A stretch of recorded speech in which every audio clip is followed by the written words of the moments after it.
My white friend once called me the N-word, showed up in blackface at a wedding, and only hired me as a diversity token. So I exposed years of fraud in his company, took his job, and now he's forced to work under me.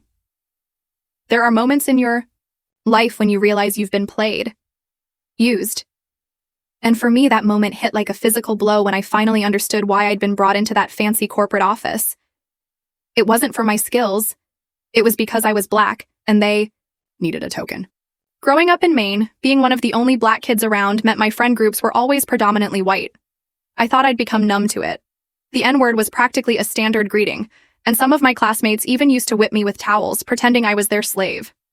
It was twisted, but as I got older, people seemed to get a bit more educated, and that kind of casual cruelty just stopped. Until I met Trent. It was orientation week in college, and this guy, Trent, comes up to me. The very first thing he says, "Wow, is that jumper cotton? You must have picked it yourself." My blood ran cold. I didn't laugh. I just glared. He must have taken the hint because he actually shut up for a couple of nights. Then we ended up at a frat party. And there we were, standing near a group of attractive girls when his jokes re-emerged. "I always tell this one," he'd say, pointing right at me. "It's amazing how his ancestors used to be out on the fields. Meanwhile, he's just partying. His head off!" The laughter erupted around him. I just looked down at the ground. I didn't want to interrupt their fun with a confrontation, so I let it slide. Big mistake. Once Trent figured out he could get girls' attention using me as the punchline, he wasn't backing down. The entire night turned into an escalating nightmare of me being the butt of every racist joke. By the time we were leaving, he was straight up calling me the N-word with the hard R. So on the Uber ride back to my dorm, I fed him water and bread. I wanted him sober. As soon as that car pulled away, I swung. He was lanky, so he stumbled backward, a fake surprised look plastered on his face. I told him, right then and there, that if he ever pulled anything like that again, we'd never speak. He apologized, of course, blamed it on the alcohol. And honestly, his bruised face made me feel a little bad. I ended up forgiving him. Even with everything that came next, I still don't regret it. I believe everyone deserves a second chance. A few months later, he invited me to his cousin's wedding. But there was a condition. I couldn't wear my cultural attire. "It might scare the groom's parents," he said. An awful gut feeling washed over me. I cringed. But I still agreed. It was their day, not mine. We even wore matching suits. I was actually looking forward to it. It was my first wedding after all. The ceremony was beautiful. Made me feel a little lovesick even. Then came the banquet. I couldn't find Trent anywhere. He'd been in the bathroom for almost an hour. I chuckled to myself, thinking he probably just drank too much champagne and went ahead and ate without him. 10 minutes later, he came stumbling in. My stomach churned. He was in blackface. His face was covered in what looked like black eyeliner, his lips all puffy. "Eeny, meeny, miny, mo, ketchup." And then he actually said it. The N-word. Again, with the hard R. I stormed out of the room. The last thing I heard was some drunk chuckling. Tears filled my eyes. I blocked him on everything, with no intention of speaking to him ever again. The rest of my college life was uphill after that. To my surprise, Trent was an exception. Turns out not everyone is a racist piece of crap. I actually made some real friends, and I never heard from him again. Until a year after graduating. Somehow he got a hold of my email. In it, he sent 3 photos of himself doing volunteer work in Nigeria, my hometown. Then, a very long paragraph about how much he'd changed, how sorry he was. I didn't believe it, not for one bit. But I was impressed by his volunteer work, and his family had really great connections. So I agreed to meet him for dinner. He walked in confident, smelled good, looked put together. He apologized profusely, told me his parents had raised him with that type of humor, but he'd cut ties with them, gone no contact, and was disgusted with his past behavior. As I looked into his eyes, I swear I saw a glimmer of genuineness. So I accepted. We caught up a few more times. On the 4th time, he asked for a favor. He wanted me to come to his company and help them with an accounting issue. I'm an accountant. He promised to pay me $1,000 for my time. I instantly agreed. It was a no-brainer. His company was just outside of Maine in New Hampshire, so not too far. When we arrived, a wave of culture shock hit me. Literally everyone was white. The secretaries, doormen, lawyers, everyone. I tried to shrug it off, but it was hard. They all stared at me with unbreaking eye contact. I ended up being there for the week. At the end, I sat in on a quarterly executive meeting. Nothing fancy, just some high-level discussion since I'd been helping. Midway through, one of the executives remarked they'd been relieved of the flag for zero visible diversity. Then, everyone started patting me on the back. My blood went cold. That's why I was there. I thought back to all the jokes Trent made. All the times he used my race as social currency. All the times he called me darky. And at that moment, I just laughed. But behind my smile was something else. Something far more disturbing. Because if he thought he could use me as his diversity token without consequences, he was about to learn exactly how wrong he was. After the meeting, Trent took me out for drinks to celebrate a successful week. I played along, smiling and nodding, while my mind raced a million miles an hour. He ordered expensive whiskey and proposed a toast to new beginnings and profitable partnerships. "So, what did you think of the team?" he asked, swirling his drink.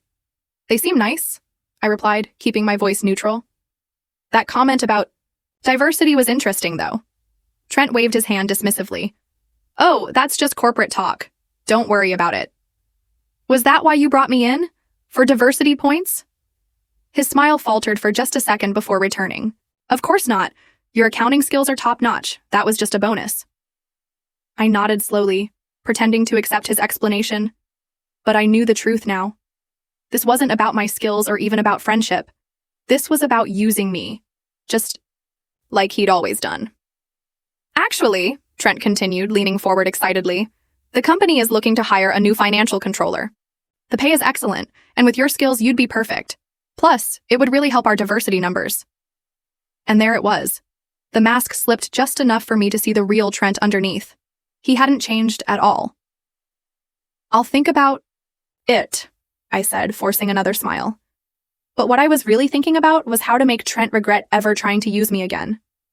I drove back to my apartment that night, my mind racing. The $1,000 check Trent had handed me felt dirty in my pocket. Zero visible diversity. Those words kept echoing in my head. I'd been nothing but a prop to them. A black mannequin they could wheel out when convenient. The weight of the realization settled uncomfortably on my shoulders as I navigated the familiar streets home, streetlights casting intermittent shadows across my dashboard.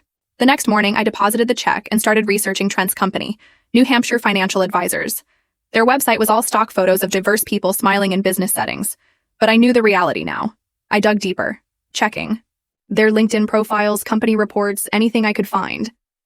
Their executive team photos told the real story. 27 white faces staring back at me. The contrast between their public image and the reality I'd witnessed firsthand was jarring, to say the least. I remembered the accounting issues I'd fixed for them. Nothing major, just some inefficiencies in their expense tracking system. But while I was in their system, I'd noticed something odd about their diversity initiatives budget. It was surprisingly large for a company with zero diversity. Where was that money going? The discrepancy nagged at me as I reviewed my notes from the project. I called my friend Marcus from college who worked in HR consulting. We grabbed coffee that weekend. The familiar coffee shop buzzed with weekend energy as we settled into a corner table, the aroma of freshly ground beans filling the air between us. I explained the situation without naming names. "Sounds like they might be claiming diversity. Initiatives for tax benefits without actually implementing anything," Marcus said, stirring his latte. "It's more common than you'd think." "Is that illegal?" I asked, leaning forward slightly. "Potentially fraudulent," he explained, "especially if they're receiving government contracts or incentives based on those claims. But it's hard to prove without internal documents." I nodded, an idea forming in my mind. Trent had mentioned the financial controller position again in a text, asking if I'd thought about it. I hadn't responded yet. The opportunity seemed both problematic and potentially valuable, and I found myself weighing the ethical implications. As I sipped my coffee that night, I called Trent and told him I was interested in learning more about the position. He sounded ecstatic, talking about how we'd be working together and how much the company needed someone like me. I bit my tongue and agreed to come in for a formal interview the following week. After hanging up, I sat in the stillness of my apartment, wondering if I was making the right decision or playing with fire. The interview was exactly what I expected. The hiring panel asked basic questions about my experience, but their eyes kept drifting to my skin. The CEO, a man named Robert Whitley, barely glanced at my resume before telling me how refreshing my perspective would be. I smiled and nodded, playing the role they wanted. The conference room felt stuffy despite the air conditioning, and I maintained my professional demeanor despite my growing discomfort. We're very committed to diversity. Here, Robert said, his voice dripping with fake sincerity. Trent has told us so much about your shared college experiences. My stomach turned at the thought of what Trent might have shared, but I kept my expression neutral. Yes, Trent and I go way back. After the interview, Trent took me to lunch, practically bouncing with excitement. They loved you. It's basically a done deal. We just need to go through the formalities. That's great, I said, picking at my salad. So, tell me more about this diversity initiative budget I saw. Seems pretty substantial. Trent's smile flickered for just a second. Oh, that's just corporate stuff. Boring paperwork to keep the government happy, right? But what does the money actually fund? I didn't see any diversity programs while I was there. He laughed nervously. Well, bringing you on would be the first step in our new direction. We're planning lots of initiatives. I nodded, filing away his non-answer. 2 days later, I got the job offer. The salary was impressive, significantly higher than my current position. I negotiated for a signing bonus and, crucially, a written commitment to diversity initiatives in my contract. Trent was all too happy to agree. The contract arrived by courier the next day, and I spent the evening reviewing every clause carefully before signing. My first day as financial controller at New Hampshire Financial Advisors was surreal. My office was right next to Trent's, with a plaque on the door that read, Diversity Officer, under my actual title. I hadn't agreed to that. When I questioned it, Trent just shrugged and said it was an additional responsibility they thought I'd be perfect for. The office itself was spacious and well-appointed, with large windows overlooking the city skyline, a physical manifestation of the company's attempt to make me feel valued. I spent my first week learning the systems and meeting everyone. People were polite but distant, except for Susan in accounting. She was an older woman who had been with the company for 20 years and seemed genuinely kind. She helped me navigate the filing system and showed me where all the important documents were kept. Her efficient movements and encyclopedic knowledge of the company's processes spoke to her years of experience. The diversity budget has been growing every year, she mentioned casually one afternoon. But I've never seen where it goes. Robert handles that personally. I thanked her for the information and made a mental note to look into it further. That night, I stayed late after everyone had left. With my new access as financial controller, I could view all the company's accounts. I started digging through the diversity initiative expenses. The office was eerily quiet after hours, with only the hum of the HVAC system and the occasional ping of the elevator for company. What I found made my blood boil. The money was being funneled into a consulting company called Inclusive Futures LLC. I searched for information about this company and found it was registered to Robert Whitley's brother-in-law. They were paying hundreds of thousands of dollars to this shell company for diversity consulting that clearly wasn't happening. The paper trail was surprisingly obvious once you knew what to look for. I took photos of the relevant documents with my phone and continued searching. In a folder labeled Government Contracts, I found applications for state and federal contracts that required diversity commitments. New Hampshire Financial Advisors had been claiming they met these requirements for years, using doctored photos and misleading statistics. Each falsified document represented not just a lie, but a deliberate attempt to game a system designed to create more equitable opportunities. One photo particularly caught my eye, a company picnic image that had been edited to include people of color who definitely didn't work there. Looking closer, I realized with horror that one of the faces photoshopped in was actually mine, taken from my LinkedIn profile. The manipulation was skilled, but unmistakable to my eye. They had placed my face on someone else's body at what appeared to be a company event I had never attended. I was so focused on the documents that I didn't hear the door open. When I looked up, Trent was standing there, his expression unreadable. Working late? He asked, his voice casual but his eyes sharp. I quickly closed the files and smiled. Just trying to get up to speed. Lot to learn. He nodded slowly. Find anything interesting? Just familiarizing myself with the accounts, I said, standing up and grabbing my jacket. I should head home. It's getting late. Trent walked me to my car, chatting about an upcoming client meeting, but I could feel his eyes on me, calculating. He knew I'd seen something. I needed to be more careful. The parking garage was nearly empty, our footsteps echoing between concrete pillars as we walked to my car. The next day, I noticed my computer had been accessed overnight. Nothing obvious was missing, but files had been moved. I started keeping my important findings on an encrypted USB drive that I took home with me every night. The invasion of privacy was concerning, but also confirmed my suspicions that I was onto something significant. Over the next few weeks, I built my case carefully. I documented every instance of fraud I could find, every misused diversity fund, every falsified report. I also started building relationships with other employees, particularly Susan, and a guy named James from legal, who seemed uncomfortable with some of the company practices. These connections provided valuable context and additional insights into the company's operations. James and I grabbed lunch one day, and after some careful conversation, he confided in me. This place wasn't always like this. When I started, 5 years ago, Robert actually cared about building an ethical company. Then his brother-in-law Michael got involved and everything changed.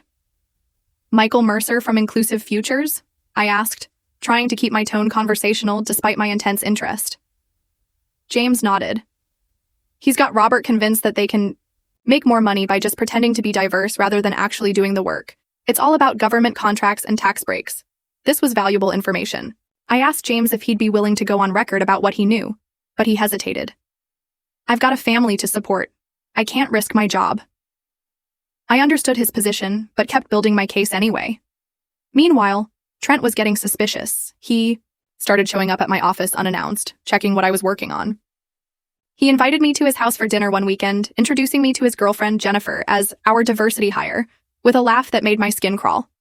His suburban home was immaculately decorated, suggesting Jennifer's influence rather than his own.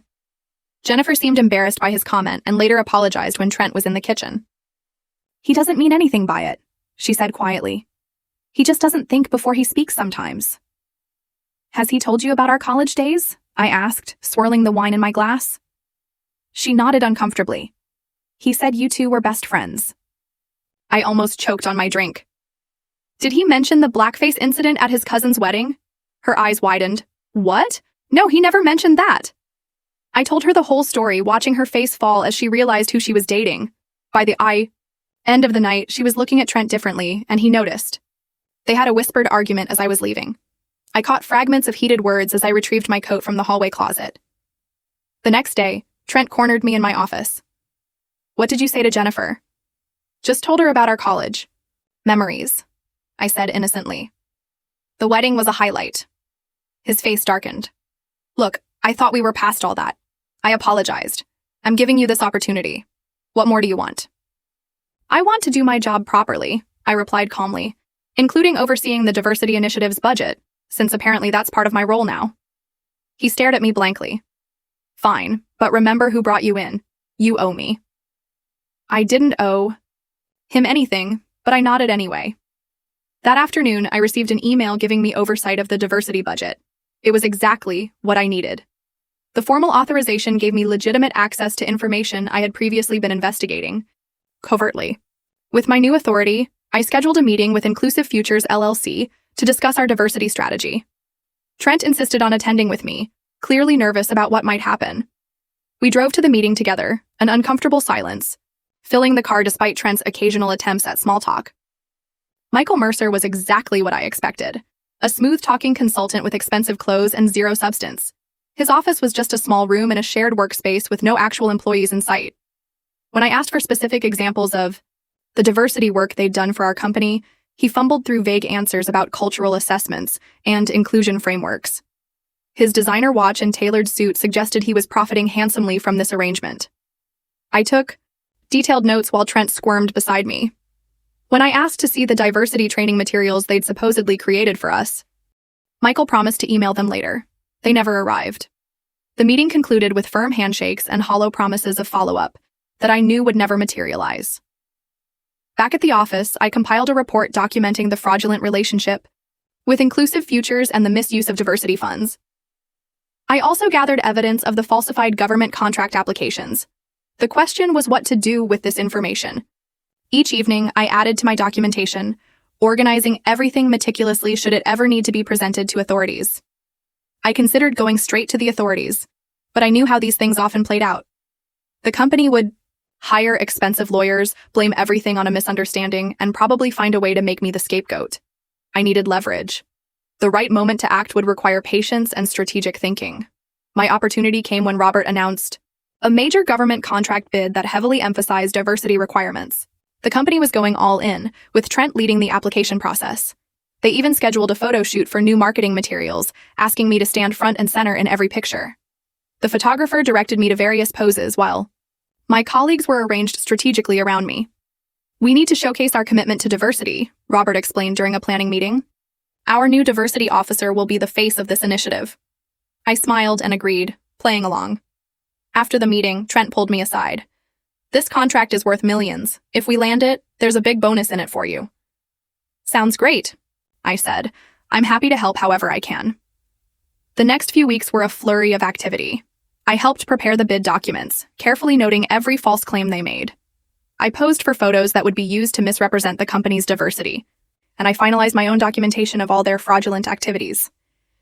The deadline approached rapidly, with late nights becoming the norm as the team scrambled to complete the application.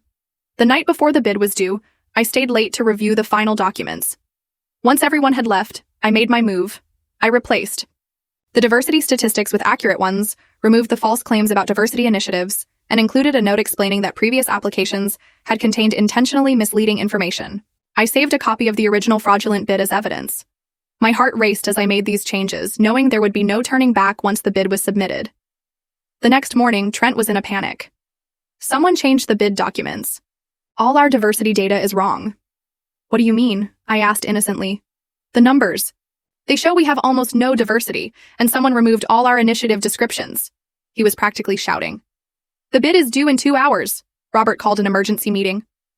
"Who had access to these documents?" he demanded, his face flushed with anger. All eyes turned to me. I shrugged. "I reviewed them last night, but I didn't change anything. I just made sure the information was accurate." "Accurate?" Robert's face was turning red. "The point was to win the contract." "By lying?" I asked. My voice was level. "That's fraud, Robert. It's illegal." The room went silent. Trent was staring at me with dawning horror. He knew I knew everything. The tension in the conference room was palpable, with several executives shifting uncomfortably in their seats. "We need to talk privately," Robert said finally, dismissing everyone else. Once we were alone, Robert tried a different approach. "Look, I understand your concerns, but this is just how business works. Everyone exaggerates a little on these applications." "This isn't exaggeration," I replied, pulling out my folder of evidence. "This is systematic fraud. You've been misappropriating diversity funds, falsifying government applications, and using my image without permission to misrepresent your company." His face went pale as I laid out document after document. "What do you want?" he asked finally, his earlier confidence completely evaporated. "I want real change," I said. "Not just hiring me as your token Black employee, but actual diversity initiatives, hiring practices that bring in qualified people from all backgrounds, an end to the contract with inclusive futures, and proper use of those funds." Robert laughed, bitterly. "And if I refuse?" I stood up. "Then these documents go to the State Attorney General, the IRS, and every government agency you've lied to over the past 5 years. He stared at me for a long moment, calculating his options. "I need time to think about this." "You have until tomorrow," I said, gathering my evidence and walking out. The conference room door closed behind me with a soft click that somehow felt more final than a slam would have. Trent was waiting by my office, his face a mask of fury. "What did you do?" he hissed. "The right thing," I replied, brushing past him. "I gave you this job. I made you," he shouted after me. I turned back to face him. "No, Trent. You used me, just like you always have. But not anymore." That night, I received a series of increasingly desperate texts from Trent, alternating between threats and pleas. I ignored them all and prepared for the next day's confrontation. Sleep eluded me as I rehearsed various scenarios in my mind, uncertain of what the morning would bring. When I arrived at work the next morning, security was waiting for me. "Mr. Whitley would like to see you immediately," the guard said. I was escorted to the conference room where Robert, Trent, and 2 men in suits were waiting. My heart sank. They were going to fire me, and probably try to discredit me before I could expose them. I gripped my briefcase tighter, ready to defend myself. "This is Joseph Miller from the State Attorney General's office," Robert said, his voice tight. "And this is Alex Williams from the Equal Employment Opportunity Commission." I blinked in surprise. This wasn't what I expected. Mr. Whitley has contacted us regarding some concerning practices at this company, Joseph explained. He's volunteered to cooperate fully with our investigation. I looked at Robert, who wouldn't meet my eyes. Trent was slumped in his chair, looking utterly defeated. We understand you have documentation of these practices, Alex said to me. We'd appreciate your cooperation as well. I nodded slowly, still processing what was happening. Of course. The next few hours were spent going through my evidence with the officials. Robert admitted to everything, explaining how the scheme had gradually evolved over the past 5 years, from minor exaggerations to systematic fraud. He didn't try to minimize his role or shift blame entirely to Michael, which surprised me given his earlier resistance. Trent sat silently, occasionally shooting me venomous looks. The officials took detailed notes, occasionally exchanging glances as particularly damning evidence was presented. When the officials left with copies of all my documentation, Robert asked me to stay behind. Trent tried to stay too, but Robert dismissed him.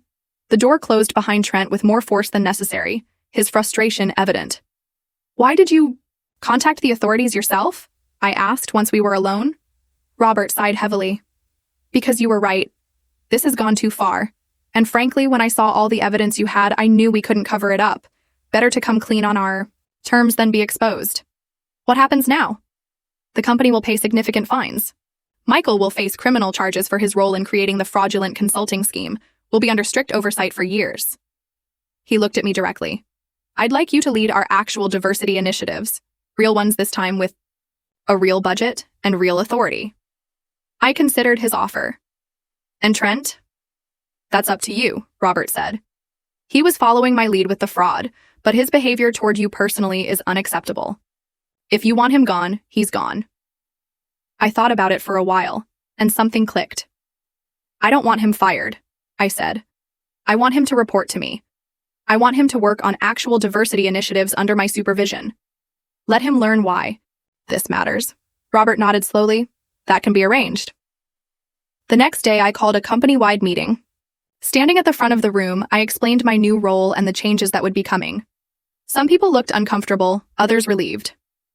Susan gave me a subtle thumbs up from the back row. The large conference room was packed, with some employees standing along the walls to hear the announcement. This company has been operating under false pretenses, I said clearly. That ends today. We're going to build a truly inclusive workplace, not just pretend to have one for financial gain. Trent sat in the front row, his expression unreadable. When the meeting ended, he approached me hesitantly. So you're my boss now? He said, his voice flat. Yes, I replied simply. You planned this from the beginning, didn't you? Getting hired, gathering evidence, all of it. I shook my head. I just wanted a job, Trent. You're the one who made me your diversity token again. You never saw me as a person, just as a tool. To use for your benefit. He had the decency to look ashamed. So what now? You're going to make my life miserable until I quit? No, I said. I'm going to teach you to be better. You're going to learn why diversity actually matters. Beyond checking boxes or making jokes. And maybe, just maybe, you'll finally understand why what you did was so wrong. Trent stood there with his mouth practically hanging open. Why give me another chance after everything? I thought about it. Because everyone deserves a second chance, even you. But Trent, I warned, this is your last one. The following months weren't easy. Transforming a company culture takes time. Some employees resisted the changes, others embraced them. We implemented new hiring practices, created mentorship programs, and established partnerships with local colleges to create internship opportunities for underrepresented students. Each initiative required careful planning and consistent follow-through to ensure meaningful impact rather than superficial compliance. Trent struggled at first, clearly uncomfortable with his new role, but gradually over the course of a year, I began to see subtle changes in him. The transformation wasn't dramatic or immediate. Real change rarely is. He stopped making jokes about race. He started listening more than talking. And when we hired our first batch of diverse interns, I caught him genuinely helping a young Nigerian student navigate the office culture.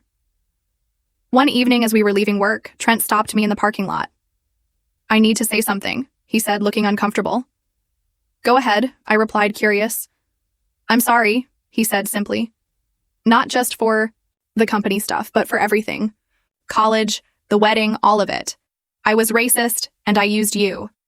And I'm just I'm sorry. I studied his face, looking for the insincerity I'd always seen before. But this time, I saw something different. Not complete transformation, but the beginning of genuine remorse. Thank you for saying that, I said finally. Jennifer left me, he added. After what you told her, she was right too. I nodded, not sure what to say. Anyway, he continued awkwardly. I just wanted you to know that I'm trying to understand now. What I did was wrong, and I'm trying to be better. As I drove home that night, I thought about how far we'd come. The company was changing, though not as rapidly as I might have hoped. Trent was changing too, though the journey was clearly difficult. For him. And I had found my voice, refusing to be anyone's token ever again. The city lights blurred slightly as I navigated the familiar route home, reflecting on the unexpected journey of the past few months. The investigation into the company's practices continued, with Michael eventually facing fraud charges. Robert stepped down as CEO, replaced by a woman named Sarah, who was committed to continuing our diversity work. And I received a promotion to Director of Finance and Inclusion, with a seat on the executive board. My new office on the executive floor symbolized not just personal achievement, but a structural change in how the company operated. It wasn't perfect. Change never is. But as I looked around the conference room during my first board meeting, seeing new faces from different backgrounds sharing their perspectives, I knew we were moving in the right direction. And Trent, sitting at the far end of the table taking notes, was finally learning what real inclusion looked like. The conversations were richer, the decisions more nuanced, and the company culture noticeably healthier. Sometimes the best revenge isn't about destroying someone. Sometimes it's about forcing them to grow, to see the world through different eyes, and to finally understand the damage they've caused. Trent would never be my friend again, but watching him become a better person was satisfaction enough. The why? Company transformation was moving along steadily. Within 6 months, we'd hired 15 new employees from diverse backgrounds. The board meetings actually had different voices and perspectives now. It wasn't just for show either. Our decision-making improved, and we were landing better contracts because of our genuine diversity initiatives. Sarah was proving to be an excellent CEO, bringing a fresh approach that valued substance over appearances. Trent was still Trent, but different. He'd stopped making racist jokes completely, which was a start. I caught him reading books about racial justice on his lunch break once. He tried to hide it when he saw me, which was kind of funny. The guy who once did blackface at a wedding was now secretly educating himself. Progress, I guess. One Tuesday morning, I was reviewing some financial reports when Susan knocked on my door. She looked concerned. You need to see this, she said, handing me a folder. I found it while organizing the old archives. Inside was a series of emails between Robert, Michael, and Trent from before I was hired. They were explicitly discussing bringing me on as a diversity prop to help secure government contracts. Trent had suggested me specifically because he knew I was desperate enough to take any job and wouldn't make waves. The language they used to describe me made my stomach turn. Where did you find these? I asked Susan. Robert didn't clear out all his files when he left, she explained. These were in a hidden folder on the server. I was doing some cleanup and stumbled across them. I thanked her and spent the next hour reading through everything. The emails dated back months before Trent had even reached out to me. This wasn't a spontaneous idea. They had planned to use me from the beginning. Trent had even boasted about how easy it would be to manipulate me because of our history. I printed the emails and locked them in my desk drawer. I wasn't sure what to do with them yet, but they were important evidence of just how calculated their scheme had been. The knowledge sat heavy in my chest as I tried to focus on my actual work for the rest of the day. That evening, Trent stopped by my office as I was packing up to leave. Hey, a bunch of us are going for drinks at Riley's. Want to join? He asked, leaning against my doorframe. I considered declining, but curiosity got the better of me. Sure, I'll stop by for one. Riley's was a bar near the office that a lot of employees frequented. It was busy when I arrived, but I spotted our group in the corner. Trent waved me over, and I noticed he'd saved me a seat. The gesture would have seemed friendly if I hadn't just read those emails. The conversation flowed easily enough. People were discussing weekend plans and complaining about clients. I nursed my beer and observed Trent interacting with everyone. He seemed different in this setting, more relaxed, less performative. Maybe he really was changing. After about an hour, people started heading home. Eventually, it was just Trent and me at the table. An awkward silence settled between us. Can I ask you something? he said finally, staring into his glass. Go ahead. Do you think people can really change? Like, fundamentally? I considered the question. I think people can change their behaviors. Whether that counts as fundamental change depends on why they're doing it. What do you mean? Are you changing because you genuinely understand why your previous behavior was wrong, or are you just adapting because the consequences caught up with you? He flinched slightly. That's fair, I guess. I'm still figuring that out. I decided to push a little. Why did you really invite me to work at the company, Trent? His eyes darted away from mine. I told you, we needed accounting help. No more lies, okay? I know the truth. His face paled slightly. What do you mean? I didn't mention the emails directly. I wanted to see if he'd come clean on his own. I've been at the company long enough to piece things together. You didn't bring me in for my accounting skills. The room was silent for a minute, then he sighed heavily. It wasn't my idea initially. Robert and Michael were looking for a way to check the diversity box without actually changing anything. I suggested you because, well, we had history. I thought you'd be grateful for the opportunity. Grateful? I repeated flatly. I know how it sounds, he said quickly. But I swear I thought I was helping you too. Good job, good pay. Win-win. Except I was just a token to you again. He didn't deny it. At first, yeah, but things are different now. Are they? Or are you just saying what you think I want to hear? Trent looked genuinely hurt. I'm trying, man, I really am. The stuff I did in college, the wedding, I was a complete a-hole. I see that now. Working under you these past months has been eye-opening. I wanted to believe him. Part of me did. But those emails were hard to reconcile with this seemingly contrite version of Trent sitting across from me. I need to head home, I said, standing up. Early meeting tomorrow. He nodded, looking disappointed. Yeah, sure, see you tomorrow. I walked to my car feeling conflicted. The Trent in those emails was calculating and manipulative. The Trent at the bar seemed sincere in his desire to change. I wasn't sure which version to believe. The next morning, I had a meeting with Joseph Miller from the Attorney General's office. The investigation into the company's fraudulent practices was wrapping up, and he wanted my final statement. We met at a coffee shop downtown to keep things low-key. The company will face significant fines, Joseph explained, but with the cooperation and the changes you've implemented, there won't be criminal charges against the current leadership. What about Trent? I asked. What's his status in all this? Joseph consulted his notes. Based on the evidence, he was following orders rather than initiating the fraud. His cooperation has been noted positively in our report. I nodded, thinking about those emails sitting in my desk drawer.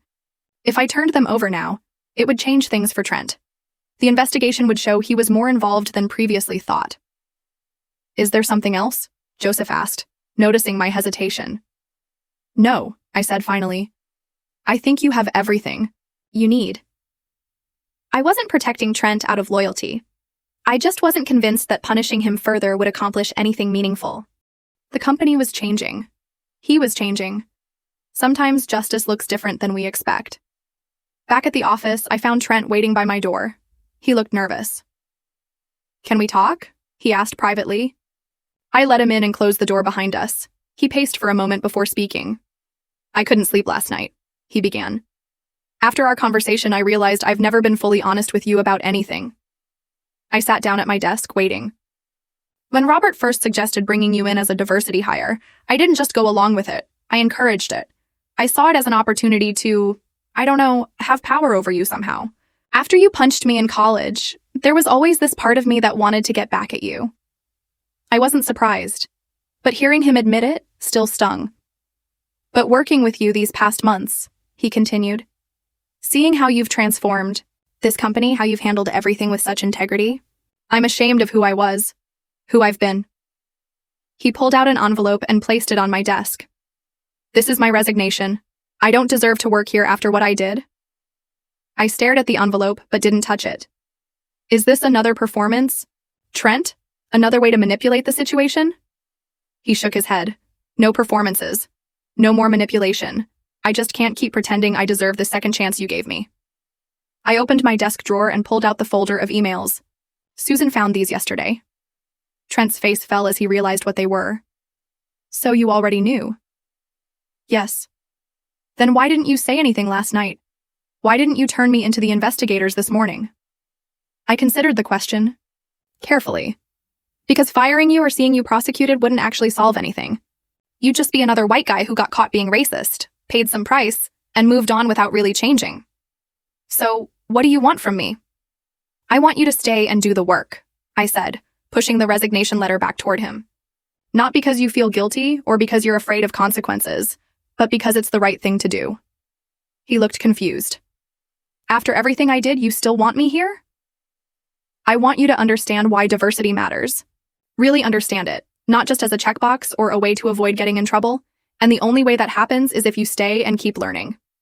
Trent sat down heavily in the chair across from me. I don't deserve this. It's not about what you deserve, I replied. It's about what's actually going to create change. The next few weeks were awkward but productive. Trent threw himself into our diversity initiatives with unexpected enthusiasm. He organized a series of listening sessions where employees from underrepresented groups could share their experiences. He even reached out to local colleges about establishing scholarships for minority students interested in finance. I kept a close eye on him, of course. Trust is earned, not given. But I had to admit, his efforts seemed genuine. The calculating manipulator from those emails was slowly being replaced by someone who seemed to genuinely care about making things right. One afternoon, Sarah called me into her office. The board is impressed with the changes we've made, she said. They want to expand our diversity initiatives to our other offices. That's great news, I replied. They also want to create a new position, Chief Diversity Officer, and they want you to fill it. I was surprised. What about my finance role? We'd hire someone new for that. This would be a promotion, with a seat on the executive committee. You'd have authority over all our inclusion efforts company-wide. It was a significant opportunity, but I hesitated. Can I think about it? Sarah nodded. Of course, take the weekend. As I walked back to my office, I ran into Trent in the hallway. He noticed my expression. Everything okay? Sarah just offered me a promotion, Chief Diversity Officer for the whole company.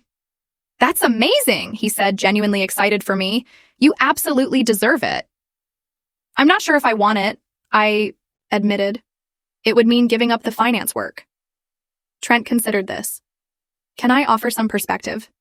Before you came, this place was just going through the motions. Now we're actually making real changes. That's because of you. Imagine what you could do company-wide. His enthusiasm was unexpected, but not unwelcome. I'll think about it. That weekend, I weighed my options carefully. The finance role was what I had trained for, what I knew.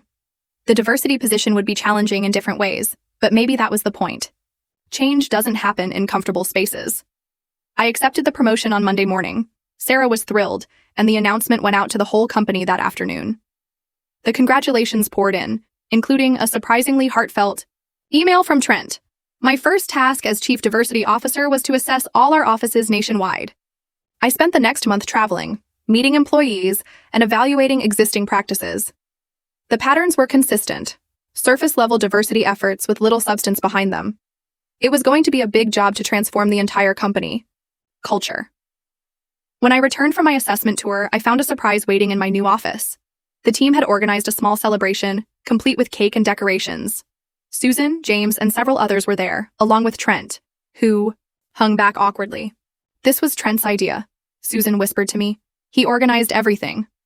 After the cake was cut and people started mingling, Trent approached me. Congratulations again. The company is lucky to have you in this role. Thanks for putting this together, I said. It means a lot. He nodded, then hesitated before continuing. I've been thinking about our conversation about whether people can really change. I don't know if I have yet, but I'm trying. And I wanted you to know that I'm grateful you didn't give up on me, even when you had every reason to. It was perhaps the most honest thing he'd ever said to me. Keep doing the work, Trent, I replied. That's all any of us can do. 6 months into my new role, the changes were becoming visible across the company. Our hiring demographics had shifted significantly. Employee resource groups were thriving. We'd implemented mentorship programs that were creating pathways for advancement for people from all backgrounds. Trent had stepped up in unexpected ways, becoming one of our most effective advocates for change. He still had moments of clumsiness, still occasionally said the wrong thing, but his commitment was undeniable. The calculating manipulator I'd met in college had evolved into someone who genuinely cared about making things right. 1 year to... The day after I discovered those damning emails, I finally shredded them. Not to protect Trent, but because they no longer defined who he was or what our working relationship had become. People aren't static. They grow, they learn, they change, if given the chance and the right motivation. The company that had once used me as a diversity token was now leading our industry in genuine inclusion efforts. The transformation wasn't perfect or complete. Real change never is. But it was substantial and ongoing. As for Trent and me, we never became friends exactly. Too much history stood between us for that. But we developed a different kind of relationship. One based on mutual respect and a shared commitment to doing better. Sometimes that's enough. I still think about that moment in the executive meeting when I realized I was just a token to them. How my blood went cold. How I laughed along while plotting my next move. It would have been easier to just walk away, to find another job where I might be valued for my skills rather than my skin color. But by staying, by fighting for real change, I transformed not just my own situation, but an entire company culture. And in the process, I helped someone who once saw me as nothing more than a prop understand the true meaning of diversity and inclusion. That's not a bad outcome for someone who was only brought in to check a box.